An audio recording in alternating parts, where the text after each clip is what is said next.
آج کا سب سے بڑا دعویٰ کیا ہے کہ قرآن انسان کی لکھی ہوئی کتاب ہے، مگر ایک سوال آج بھی پوری آب و تاب کے ساتھ کھڑا ہے کہ اگر یہ قرآن انسان کی لکھی ہوئی کتاب ہے تو 1400 سالوں میں کوئی بھی انسان اس قرآن کی ایک آیت جیسی کوئی بھی آیت کیوں نہیں لا سکا؟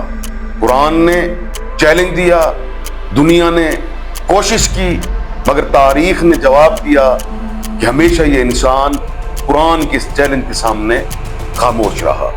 سارے حقائق اسی چینل پر، چینل کو سبسکرائب کریں اور ویڈیو کو آخر تک دیکھیں۔ بسم اللہ الرحمن الرحیم۔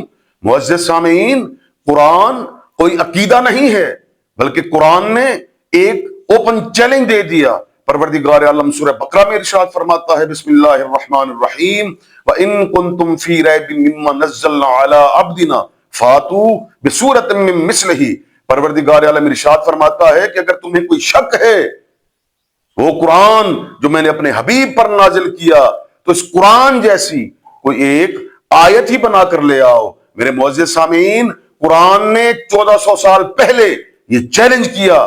خدا کی قسم، وہ قوم، وہ عرب قوم جو شاعری پر جنگیں کیا کرتی تھی، وہ سب کچھ تو لے آئی، مگر قرآن کے اس چیلنج کے سامنے خاموش ہو گئی اور بے بس ہو گئی۔ ایک ملحد صرف سوال کر سکتا ہے، لیکن جب جواب دینے کی باری آتی ہے تو خاموشی اختیار کر لیتا ہے، کہتا ہے کہ یہ قرآن انسانی کلام ہے۔ قرآن کہتا ہے کہ تم کہتے ہو کہ اگر یہ انسانی کلام ہے تو پھر اس جیسی ایک صورت بنا کر لے آؤ، اس جیسی نقل کر کے دکھا دو۔ تم اے آئی بنا سکتے ہو، میزائل بنا سکتے ہو، راکٹ بنا سکتے ہو، ایٹم کو توڑ سکتے ہو، اگر اتنے بڑے دانشور ہو تو پھر اس جیسی ایک آیت ہی بنا کر دکھا دو۔ امام جعفر صادق علیہ السلام فرماتے ہیں، ان القرآن حجت اللہ علی خلقہ۔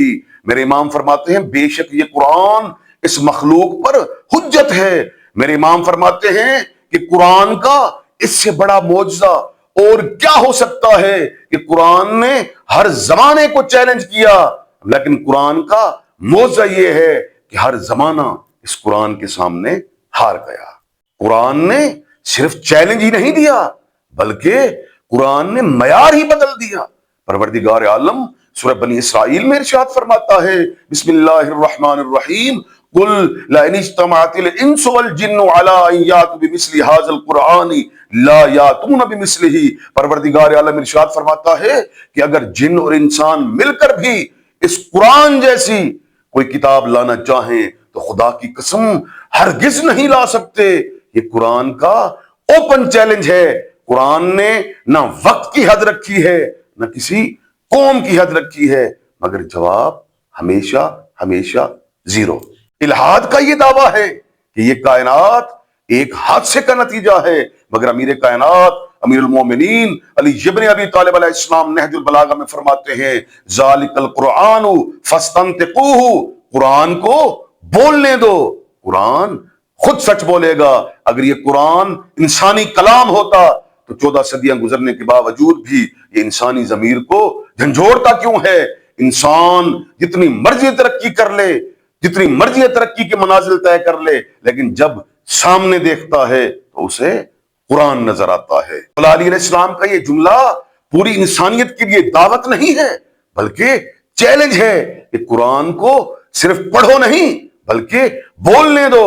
اس لیے کہ جب قرآن بولتا ہے تو نہ پھر نظریات بچتے ہیں، نہ شکوک و شبہات بچتے ہیں، اور سب سے بڑھ کر یہ ہے کہ نہ انا اور تکبر بچتے ہیں۔ جب ایک انسان تعصب کی اینک اتار کر اس قرآن کو پڑھتا ہے تو پھر جواب دلیل نہیں بلکہ یقین بن جاتا ہے۔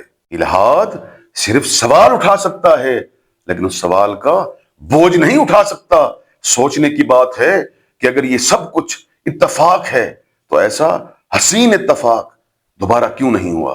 الہاد سوال کرتا رہے گا، مگر اطمینان وہاں ملے گا جہاں جواب ملے گا۔ اگر آپ بھی سچ کو جاننا چاہتے ہیں اور شکوک و شبہات سے نکلنا چاہتے ہیں تو میرے معزز سامعین، آغا وی 9